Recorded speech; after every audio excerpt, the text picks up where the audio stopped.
What is up, guys? We're going to be taking a look at this lab, brute forcing a stay logged in cookie. Easiest starting point here is just to see how the functionality is supposed to work. And we're given some credentials here for a regular user, username, Wiener, password, Peter. Objective is to brute force Carlos's cookie. All right, without further ado, let's access the lab.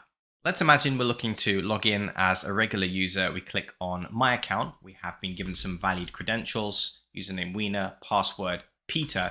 Notice fairly common feature of a login box. We have a stay logged in checkbox. This means we don't have to log in every time we revisit this site from the same browser. We'll automatically be authenticated. So let's check that option, stay logged in, and choose the option to log in.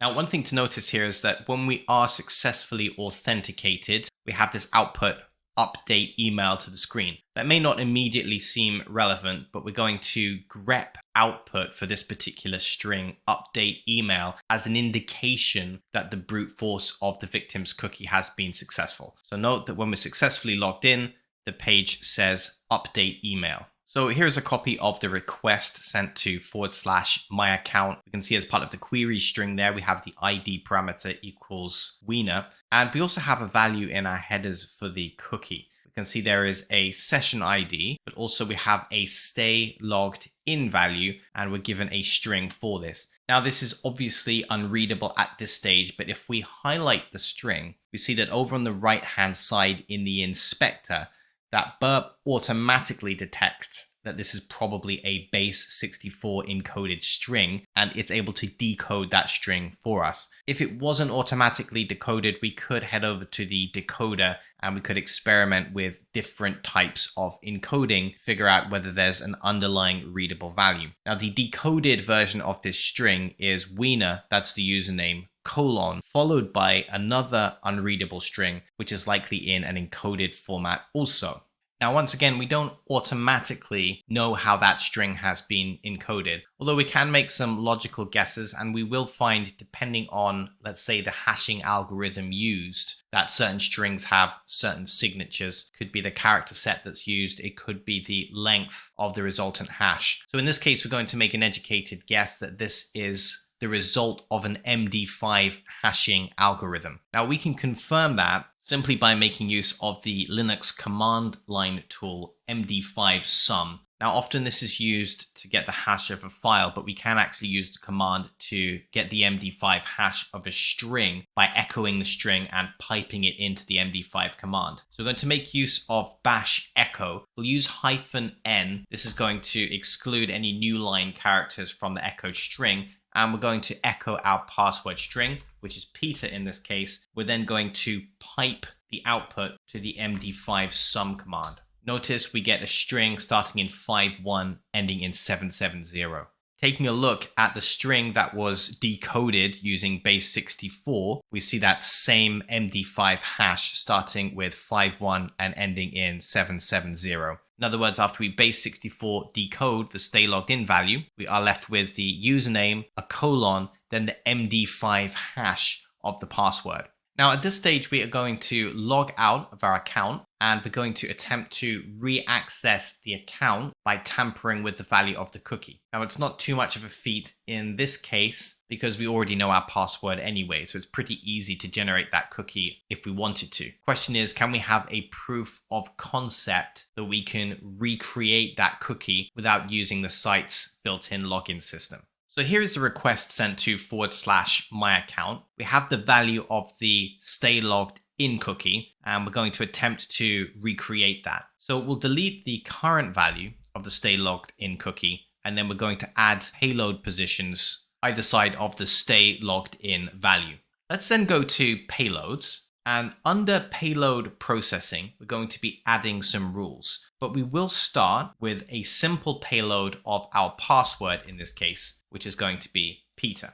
We can then use payload processing to modify this value. So we're going to add several rules. The first is that we're going to take the MD5 hash of the payload Peter. So at the moment, we're just using a single payload, but the idea is these rules will apply to a whole list of payloads. So let's choose the option to hash. We're then going to choose MD5 hash. We'll go to OK. So That's the first processing task that's going to be performed on the payload Peter. We know then that we need to add a prefix because this is going to be the username. Select rule type, add prefix. The prefix in this case is the username followed by a colon. Let's choose OK. Then we know that that entire string, so that's the username followed by the MD5 hash of the password, is going to be base64 encoded.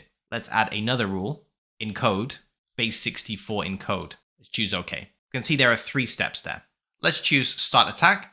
So we can see request 1, we have our payload, which is that base64 encoded string. We have a 200 status code. And if we take a look at the response, we'll see the string update email. Now, we didn't need to grep for that because we have a single payload. However, when we're brute forcing the victim's cookie, it's going to make sense to grep for that string update email so that we can understand which payload was successful in brute forcing the victim's cookie. So let's return now to our intruder attack with the payload positions around the stay logged in value. We're going to make some changes. First of all, we're going to change the ID parameter to Carlos. We're then going to update the list of payloads. Let's remove Peter. Let's paste the sample list of passwords that's provided to us through the portswigger site.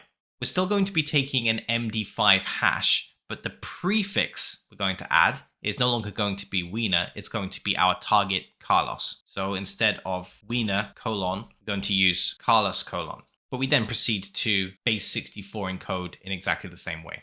Now we're going to head to the settings tab and we're going to set up a grep match. Match type, simple string.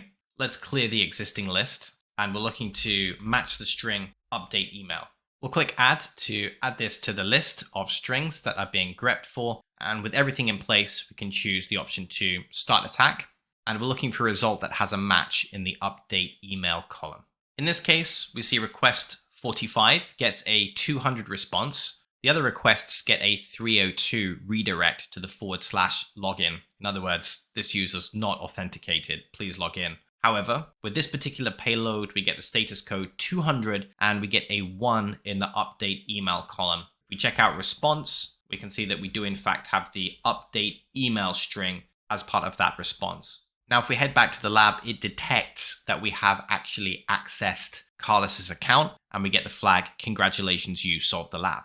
Now, if we want to actually access Carlos's account on the browser, we can right click on the request, choose request in browser in original session. We'll then receive a link that we can copy. If we paste that in our browser, here we are at Carlos's account. So clearly the issue with this vulnerable lab was the cookie. It was simply too easy to reproduce the value of the cookie. That cookie really represents a password in this case. In other words, if you have access to the cookie, you can access the account. So it shouldn't be something that's too easy to reproduce. So although there were protections in place, you can see that it was fairly trivial to generate the cookie of another user. And that cookie value is also always going to be the same. It's not rotating to different values. So once we have that cookie, it's going to work in perpetuity. Second issue we had, there's no brute force protection on the cookie. So ideally, even if the cookie is fairly simple to regenerate, we still have that brute force aspect to this lab. If there was a mechanism in place that prevented us from being able to make brute force attempts on the cookie, then we wouldn't have been able to solve this lab. So we can see 2 weaknesses here in the way that authentication is implemented via that stay logged in cookie. All right, hope it was helpful. Thanks very much for checking out the content and I'll catch you guys in the next lab.